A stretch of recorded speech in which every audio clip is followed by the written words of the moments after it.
Assalamualaikum warahmatullahi wabarakatuh.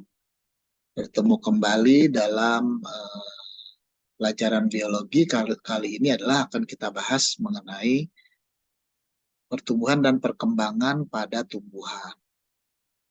Silakan diperhatikan share screen yang saya tayangkan. Ya, di sini adalah mengenai pertumbuhan dan perkembangan pada tumbuhan. Yang akan kita pelajari itu adalah pengertian pertumbuhan dan perkembangan, kemudian faktor-faktor yang mempengaruhi, ya, kemudian juga fisiologi perkecambahan di sini, lalu nanti terakhir disinggung juga mengenai pertumbuhan dan perkembangan pada hewan, ya. Sekarang kita lihat definisi pertumbuhan adalah peristiwa perubahan fisiologi, peristiwa perubahan biologis yang terjadi pada seluruh makhluk hidup berupa pertambahan ukuran, volume, tinggi, dan massa yang bersifat irreversible atau tidak dapat kembali ke asal. Itu pengertian dari pertumbuhan. Nah, pertumbuhan ini dapat diukur secara kuantitatif dalam satuan ukuran berat dan panjang. Ini alatnya, ya. Alat untuk mengukur pertumbuhan-tumbuhan yaitu namanya auxanometer. Nah, kalau perkembangan namanya saja kembang. Kembang itu adalah bunga. Berarti perkembangan itu kalau pada tumbuhan dicirikan dengan munculnya bunga. Kalau tumbuhan sudah muncul bunga, berarti tumbuhan itu sudah mengarah pada tercapainya kedewasaan, ya. Jadi kalau sudah berbunga itu dia siap untuk bereproduksi. Tapi di sini kalau perkembangan bedanya dengan pertumbuhan, pada tumbuhan adalah kalau perkembangan tidak dapat diukur secara kuantitatif. Jadi artinya dia bersifatnya kualitatif dan tidak dapat diukur, ya. Nah, sekarang kita lihat awal dari pertumbuhan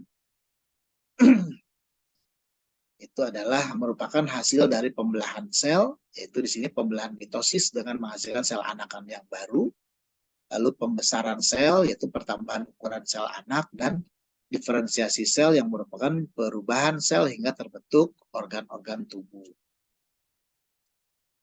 Kemudian kita lihat di sini bagian-bagian bijinya, ya. Ada testa, yaitu bagian biji. Ada radikula. Radikula itu adalah akar yang pertama kali tumbuh. Lalu ada lagi plumula. Kalau plumula itu adalah kuncup yang pertama kali tumbuh. Nah, ini fisiologi perkecambahan, ya. Yaitu merupakan masa berakhirnya masa dormansi biji, yaitu ketika air mulai masuk ke dalam keping biji yang kita kenal sebagai imbibisi.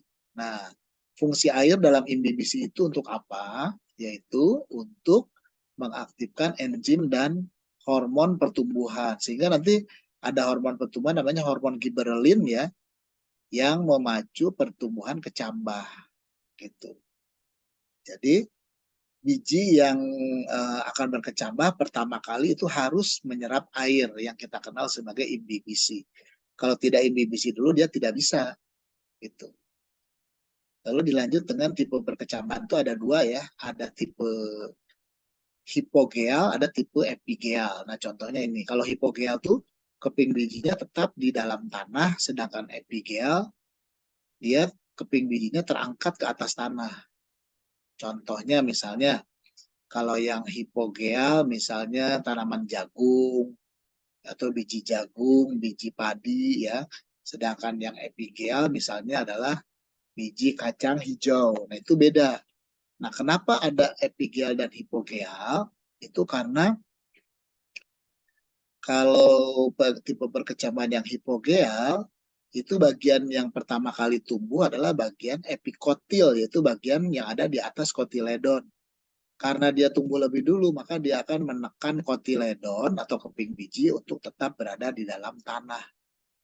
Tapi kalau yang perkecambahan epigeal itu hipokotilnya atau bagian yang ada di bawah kotiledon yang tumbuh lebih dulu sehingga akan mengangkat kotiledon untuk berada di atas tanah gitu ya.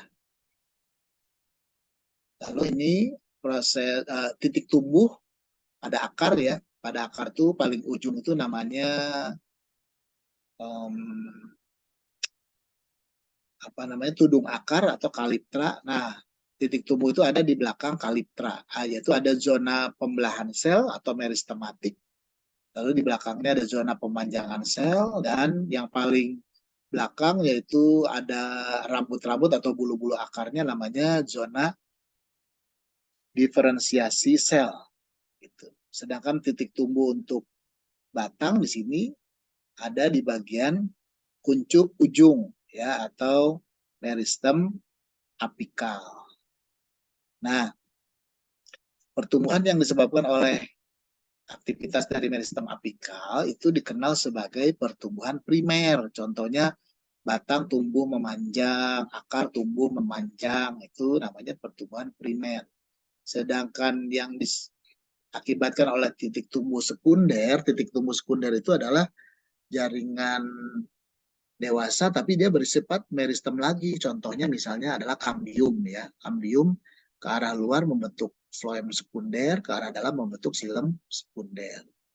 Itu akan membentuk lingkaran tahun yang menyebabkan batang bertambah lebar atau bertambah besar gitu. Itu perbedaan antara pertumbuhan dan perkembangan serta titik tumbuh dan juga akibat yang dihasilkan dari proses pertumbuhan primer dan pertumbuhan sekunder. Nah, itu saja untuk pertemuan kali ini. Nanti kita lanjut dengan faktor-faktor yang mempengaruhi pertumbuhan dan perkembangan dan juga pertumbuhan dan perkembangan pada hewan ya. Semoga pertemuan kali ini dapat bermanfaat untuk kita semua. Billahi taufiq wal hidayah. Assalamualaikum warahmatullahi wabarakatuh.